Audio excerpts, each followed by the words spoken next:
Nombre 20, versets 7 à 12. L'Éternel parlait à Moïse et dit, « Prends la verge et convoque l'assemblée, toi et ton frère Aaron. Vous parlerez en leur présence au rocher et il donnera ses eaux. Tu feras sortir pour eux de l'eau du rocher et tu abreuveras l'assemblée et leur bétail. » Moïse prit la verge qui était devant l'Éternel comme l'Éternel le lui avait ordonné. Moïse et Aaron convoquèrent l'assemblée en face du rocher.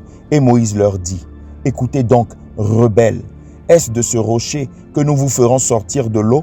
Puis Moïse leva la main et frappa 2 fois le rocher avec sa verge. Il sortit de l'eau en abondance. L'assemblée but et le bétail aussi.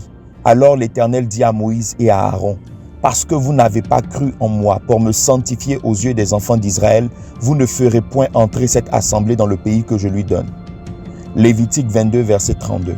« Vous ne profanerez point mon saint nom, afin que je sois sanctifié au milieu des enfants d'Israël. Je suis l'Éternel qui vous sanctifie. » Romains 8, verset 32. « Lui qui n'a point épargné son propre fils, mais qui l'a livré pour nous tous, comment ne nous donnera-t-il pas aussi toutes choses avec lui ?» Thème, sanctifions le nom du Seigneur. Nous allons vers la fin de l'étude sur l'épée de l'Esprit, la parole de Dieu, selon qu'il a plu au Seigneur de m'en donner quelques éclairages. L'idée de tout ce qui est dit jusque-là est de nous emmener à être plus rigoureux dans notre analyse des Saintes Écritures pour ne pas les déformer et surtout rester conformes à la saine doctrine. Car malheureusement, sous le prétexte de versets sortis de leur contexte, de nombreuses vies ont été gâchées et le nom de notre Dieu a été traîné dans la boue. Justement, je souhaite vous entretenir sur la nécessité de sanctifier le nom de notre Seigneur. À l'origine, sanctifier ne veut pas dire ne pas pécher. Cela n'en est que la conséquence. Sanctifier veut dire mettre à part, ne pas mélanger avec les autres, se tenir à l'écart. Et c'est justement parce qu'on se tient à l'écart du système moral du monde que nous nous éloignons de facto du péché. Le contraire de sanctifier étant profané, sanctifier le Seigneur, c'est le mettre à part, ne pas l'avilir et l'associer au système de pensée des hommes. Lui-même le dira par la bouche de Ésaïe dans Ésaïe 55, versets 8 à 9. « Car mes pensées ne sont pas vos pensées et vos voix ne sont pas mes voix, dit l'Éternel. Autant les cieux sont élevés au-dessus de la terre, autant mes voix sont élevées au-dessus de vos voix et mes pensées au-dessus de vos pensées. » Fin de citation. Voyez-vous, Moïse, qui avait reçu des directives claires de Dieu par rapport à la méthode à employer pour donner de l'eau à Israël, s'est laissé dominer par la colère et n'a pas fait les choses comme Dieu les lui avait demandées. Alors que Dieu l'a enjoint de parler au rocher pour que l'eau en sorte, Moïse a commencé par parler durement à Israël en leur disant « Écoutez donc, rebelles ». Pourtant, Dieu n'a jamais dit cela à Moïse, qui, emporté par sa colère, a fini par frapper le rocher au lieu de lui parler. Sachons-le, la colère de Moïse n'est pas la colère de Dieu. Ce n'est pas parce que Moïse est fâché que Dieu l'est pour autant. D'ailleurs, il est dit ceci dans Jacques 1, verset 19 à 20, et je cite, « Sachez-le, mes frères bien-aimés, ainsi que tout homme soit prompt à écouter, lent à parler, lent à se mettre en colère, car la colère de l'homme n'accomplit pas la justice de Dieu. » Il en est de même que certains de nos messages qui transpirent plus nos émotions que celles de Dieu.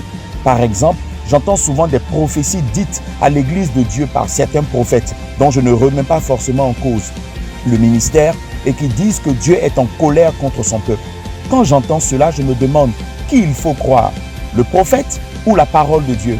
Regardons ce que disent les Écritures. Ésaïe 54, verset 9. « Il en sera pour moi comme des eaux de Noé. J'avais juré que les eaux de Noé ne se répandraient plus sur la terre.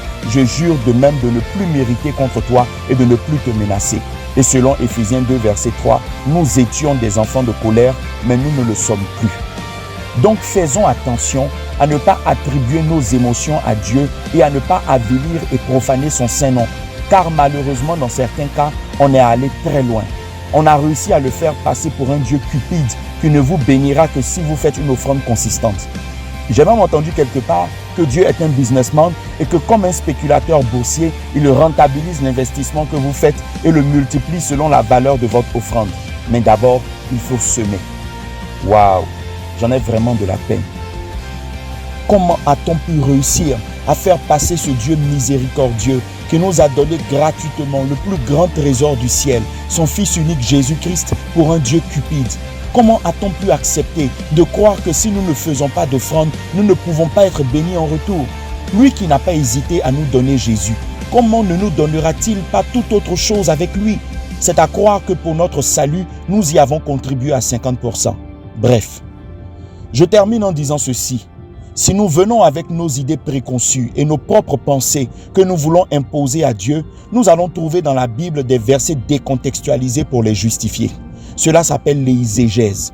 J'en ai entendu qui sont allés jusqu'à dire que l'homosexualité est biblique puisqu'il est dit que Jonathan aimait David comme son âme. 1 Samuel 18, verset 1.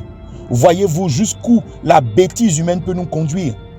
De grâce, sachons faire la part des choses. Ne mélangeons pas Dieu à nos penchants adultères pour justifier la polygamie ou des choses du genre. Ne profanons pas son nom. Nous n'avons pas ce droit-là. Nous n'avons pas le droit de faire ça.